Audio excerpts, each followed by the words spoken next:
Astaghfirullah wa ala alihi wa sahbihi wa mawalah wa la hawla wa la quwata illa billahi wa ba'du. Alhamdulillah, di pagi ini kita bisa duduk kembali dalam rangka berthalabul ilmi setelah melaksanakan kewajiban salat subuh berjamaah. Dan sering saya ingatkan perkataan Muhammad ibn Idris Asy-Syafi'i rahimahullahu ta'ala, laisa syai'un ahamma ba'dal faraid min talabul ilmi. Tidak ada sesuatu yang lebih istimewa setelah melaksanakan kewajiban-kewajiban Allah melebihi daripada menuntut ilmu. Karena dengan ilmu ini kita bisa membedakan mana yang hak dan mana yang batil, mana yang ikhlas, mana yang tidak ikhlas, mana yang karena Allah, mana yang bukan karena Allah, dan begitu seterusnya. Artinya ilmu itu wasilatun ala kulli fadilah. Dia adalah wasilah supaya kita mendapatkan banyak keutamaan. Salawat dan juga salam tentunya kita hadiahkan kepada Rasul kita Nabi besar Muhammad sallallahu alaihi wa ala alihi wasallam. Sebagaimana faedah pagi, ada 3 zikir yang harus kita banyak ucapkan apabila masuk di 10 akhir Ramadan. Zikir apa itu? Yang pertama, hadis Aisyah Ummul Mukminin radhiyallahu anha. Hadis ini dikeluarkan oleh Imam At-Tirmidzi dan disahihkan oleh Syekh Nasiruddin Al-Albani rahimahullahu ta'ala, di mana Aisyah radhiyallahu anha mengatakan, ya Rasulullah, ara'aita in alimtu lailata qadri famadha aku. Wahai Rasul, kalau seandainya aku mengetahui malam ini adalah malam Lailatul Qadar, lalu zikir apa yang harus saya ucapkan? Maka Nabi SAW mengatakan, quli ya Aisyah, Allahumma innaka afuwun karimun tuhibbul afwa fa'fu anni. Kata Nabi SAW, ucapkanlah wahai Aisyah,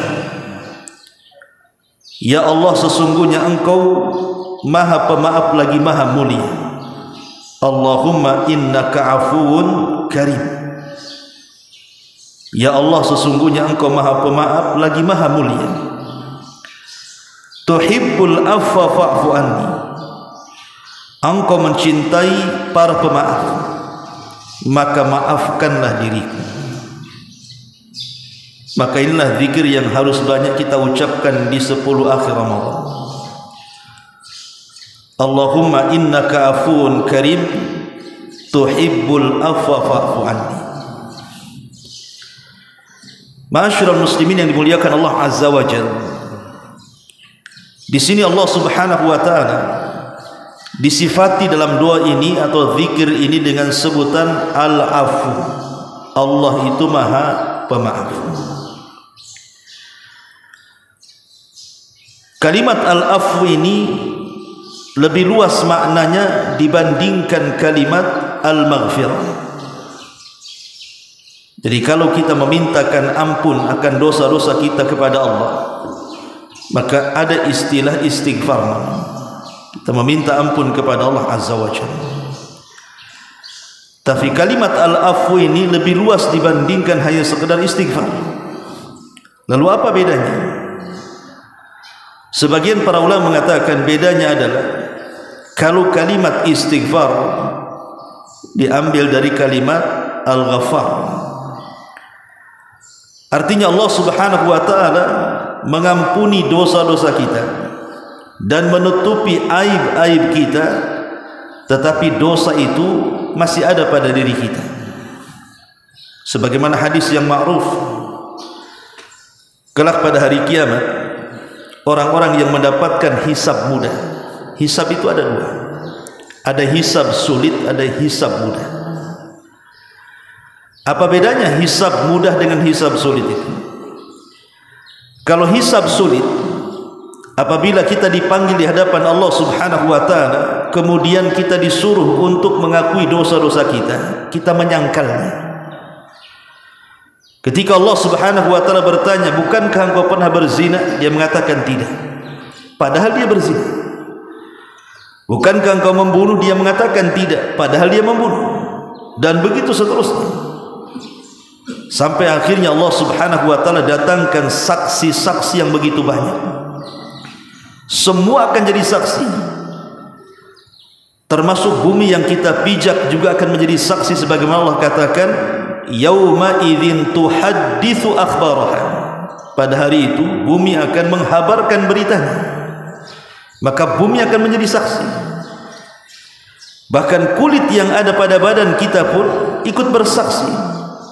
Sampai badan ketika menyalahkan kulit dan mengatakan, "Lima syahid ta'alaina," maka kulit mengatakan, "Antaqanallah." Allah yang membuat aku bicara. Ini hisab sulit, ini terjadi munaqashah, terjadi perdebatan. Makanya Rasul mengatakan, "Man nuqisha udzib." Siapa yang ketika ditanya kemudian terjadi munaqashah, terjadi perdebatan, maka dipastikan orang ini diazab. Ini namanya hisab sulit. Berbeda dengan hisab mudah.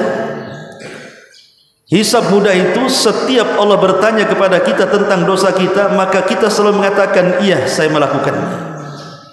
"Bukankah kau berzina?" "Saya berzina." "Bukankah engkau pernah mencuri?" "Iya, saya mencuri." "Bukankah engkau membunuh?" "Iya, saya pernah membunuh." Dan begitu seterusnya. Diakui dosa-dosanya. Ketika kemudian diakui dosa-dosanya, maka Allah Subhanahu wa taala bertanya, "Lalu apa yang kau kehendaki?" Dia mengatakan, "Aku hanya meminta ampunan." Maka Allah Subhanahu wa taala katakan di hadapan orang ini, "Satartuka fid dunya wa aghfiru lakal yaum." Dulu di dunia kututupi aibmu, sekarang ku ampuni dosa-dosamu. Ini namanya istighfar. Ini hisab mudah namanya. Itu disebut Al-Ghaffar. Allah itu Maha Pengampun. Dia menutupi aib. Di satu waktu dia tidak mengadab dosa-dosa kita, tapi dosa kita tidak hilang, masih ada. Berbeda dengan kalimat Al-Afu. Afu ini lebih luas dibandingkan hanya sekedar kalimat Al-Ghaffar. Karena Al-Afu ini disebutkan dalam sebuah hadis Nabi SAW. Dia mengatakan, "Ya fulan, inni radin anka lima fa'alta fid dunya wa qad raditu anka wa afautu anka idhhab fadkhuli jannati." Wahai fulan, sesungguhnya aku redha kepadamu terhadap apa yang kau lakukan di dunia, dan aku juga redha kepadamu dan aku maafkan kamu. Kemudian Allah mengatakan, "Kalau begitu masuklah kau ke dalam surgaku." Para ulama ketika memberikan catatan kepada hadis ini, kalimat afautu anka, aku maafkan kamu, maka para ulama mengatakan artinya yuzilu wa yamhu thumma yarda thumma yu'ti. Pertama, dihilangkan dosa-dosanya. Yang kedua, Allah memberikan redhanya. Dan yang ketiga, Allah berikan karunia-Nya berupa surga. Makanya kenapa kalimat Al-Afu ini yang dipilih Nabi SAW ketika kita berzikir di 10 akhir Ramadan. Karena kalimat afu ini lebih luas, bukan hanya sekedar Allah mengampuni, tapi menghilangkan semua dosa-dosa kita. Dan Allah berikan karunia-Nya berupa surga. Makanya perbanyaklah kalimat Allahumma innaka afuwun karim tuhibbul afwa fa'fu anni. Ini zikir yang pertama. Ma'asyiral muslimin yang dimuliakan Allah Azza wa Jalla, zikir yang kedua, kita tahu bahwa 10 akhir Ramadan adalah inti daripada Ramadan itu sendiri. Nabi SAW digambarkan oleh Aisyah Ummul Mukminin radhiyallahu anha, kalau datang 10 akhir Ramadan maka beliau sangat berijtihad, bersungguh-sungguh, melebihi dari 10 awal dan 10 tengah. Jadi semakin akhir semakin semangat Rasul beribadah. Makanya Aisyah radhiyallahu anha menggambarkan, karena maksudnya Nabi SAW syadda mi'zarah, mengencangkan sarungnya, artinya meninggalkan istri-istrinya, fokus beribadah, beriktikaf. Tentu yang namanya manusia itu terkadang iqbal, terkadang idbal, terkadang semangat, terkadang juga futur. Dan kebanyakan kalau kita lihat, manusia itu justru di akhir-akhir Ramadan bukan makin semangat, tapi sebaliknya kan makin malas. Ya buktinya masjid-masjid makin kosong kan gitu. Yang baca Quran pun makin jarang. Sehingga kita memerlukan bantuan Allah Subhanahu wa taala dan taufiknya supaya kita tetap istiqamah. Minimalnya walaupun tidak menambahlah ibadah kita, tapi jangan mengurang. Maka dari sini ada doa untuk memberikan semangat kepada kita. Mu'adz bin Jabal radhiyallahu anhu satu hari berjumpa dengan Nabi SAW. Kemudian Nabi SAW mengambil tangannya. Kemudian Rasul mengatakan, ya Mu'adz, wallahi inni la uhibbuk. Wahai Mu'adz, demi Allah sesungguhnya aku mencintaimu. Wallahi inni la uhibbuk, sesungguhnya aku sangat mencintaimu. Faqala, maka Rasul SAW mengatakan, usika ya Mu'adz, aku wasiatkan engkau wahai Mu'adz, la tada'anna fi duburi kulli salatin an taqul Allahumma a'inni ala dzikrika wa syukrika wa husni ibadatik. Jangan lupa baca apabila selesai solat,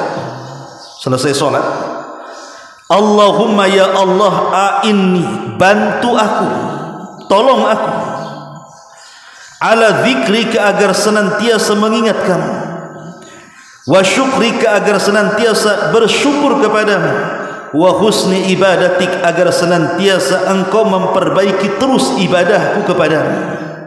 Hadis ini dikeluarkan Abi Dawud dan juga disahihkan oleh Syekh Nasiruddin Al-Albani rahimahullah ta'ala. Lihat kandungan hadis ini. Kandungan hadis ini, kita meminta kepada Allah Subhanahu wa ta'ala agar kita senantiasa ditolong.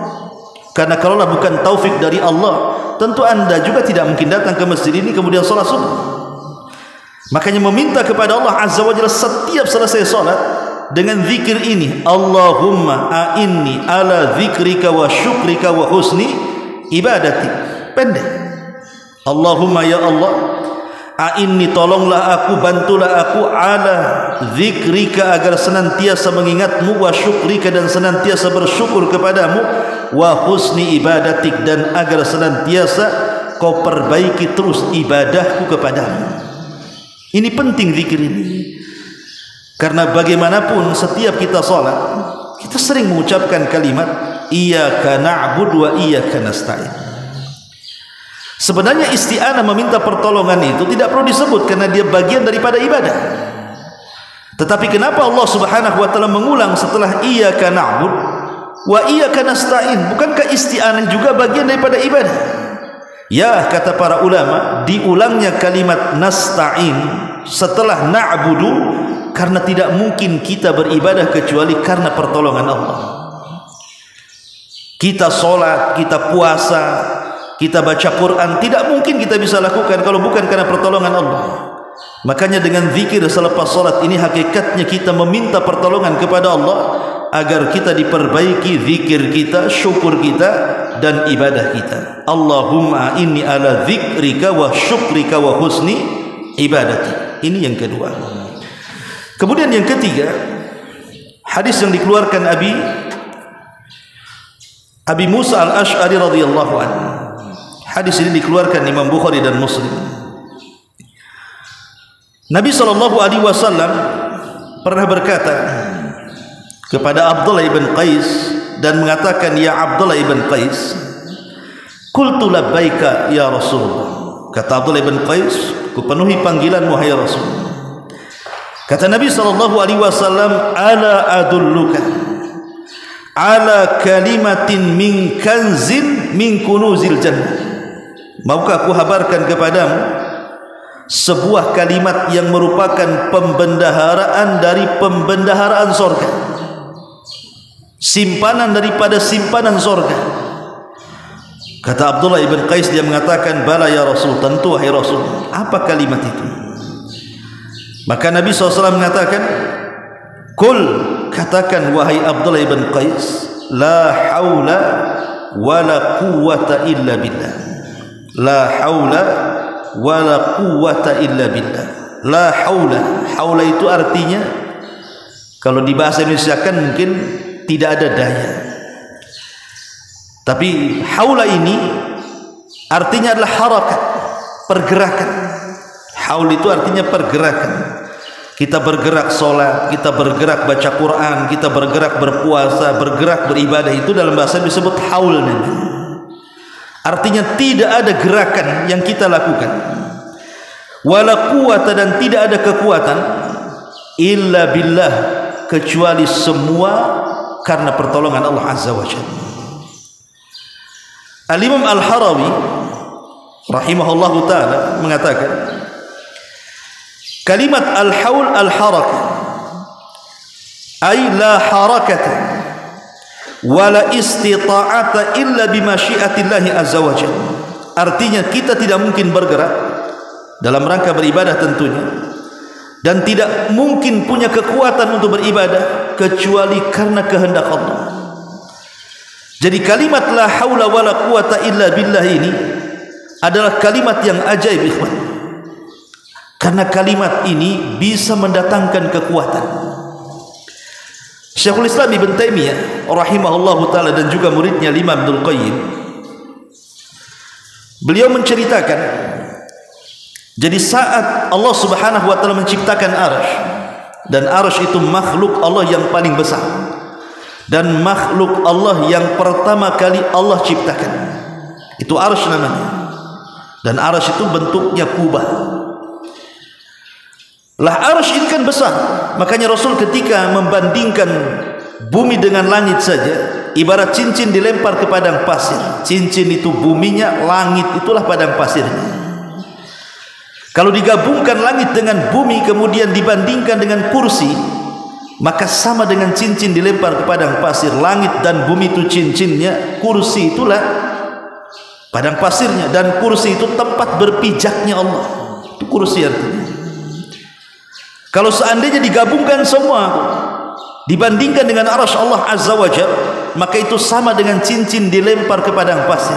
Lah cincin itu ya kursinya, ya langitnya, ya buminya, padang pasir itu arsy-nya. Macam mana yang menciptakannya? Tentu Allahu Akbar, Allah lebih besar dibandingkan itu. Artinya arsy itu besar sekali. Lah setelah Allah Subhanahu wa ta'ala menciptakan arsy, Allah ciptakan malaikat pemikulnya. Dan Allah Subhanahu wa ta'ala menyebutkan pemikul arsy itu berapa jumlahnya? 8 dalam Quran. Ketika para malaikat pemikul arsy ini, Allah Subhanahu wa ta'ala katakan, pikulah arsy ini. Ketika 8 malaikat memandang arsy, mereka langsung lemas. Macam mana kami bisa memikul makhluk sebesar ini? Mereka pun merasa lemah, tidak sanggup memikul arsy. Maka kemudian Allah Subhanahu wa ta'ala katakan, qulu, katakan oleh kalian, la haula wala quwwata illa billah. Tidak ada daya dan kekuatan kecuali atas pertolongan dan kehendak Allah. Maka 8 malaikat ini membaca la haula wala quwwata illa billah. Setelah mereka membaca doa ini atau zikir ini, tiba-tiba mereka memiliki kekuatan yang luar biasa. Mereka pun sanggup memikul arsy sejak saat itu sampai kiamat dibangkitkan. Mereka tidak melepas dari arsy itu. Sampai Nabi SAW ketika mengatakan kepada para sahabat, Allah mengizinkan aku untuk memberikan sifat para malaikat pemikul arsy itu. Kemudian Rasul mengatakan, kakinya itu menembus sampai ke lapisan bumi yang paling dalam, yang paling dasar. Kemudian badannya menjulang sampai menembus langit pertama, kedua, ketiga, keempat, sampai ketujuh, sampai ke Sidratil Muntaha, sampai melewati surga-surga. Kemudian kedua tanduknya itulah yang memikul aras Allah Subhanahu wa ta'ala. Hadis ini sahih. Kalau bukan karena Rasul yang menceritakan, tentu hayalan saja. Mana malaikat sebesar itu? Tapi karena Rasul yang menceritakan, ya sami'na wa ta'na, kita mendengar, ya kita taatkan begitu. Rasul yang mensifatkan malaikat pemikul aras seperti itu. Tapi syahidnya di sini, ketika malaikat pemikul aras ini membaca la haula wala quwata illa billah, datang kekuatan. Istimbatnya kata para ulama, lihat bagaimana kalimat ini begitu ajaib. Jadi kalau kita memperbanyak kalimat la haula wala quwata illa billah dengan penuh keyakinan dan meminta kekuatan kepada Allah agar kita diberikan kekuatan bisa ibadah di 10 terakhir Ramadan, bukan mustahil. Allah Subhanahu wa ta'ala memberikan kekuatan ibadah kepada kita. Maka inilah 3 zikir jangan lupa dibaca di 10 akhir Ramadan. Pertama, Allahumma innaka afuwun karim tuhibbul afwa fa'fu anni. Yang kedua, Allahumma a'inni ala dzikrika wa syukrika wa husni ibadatik.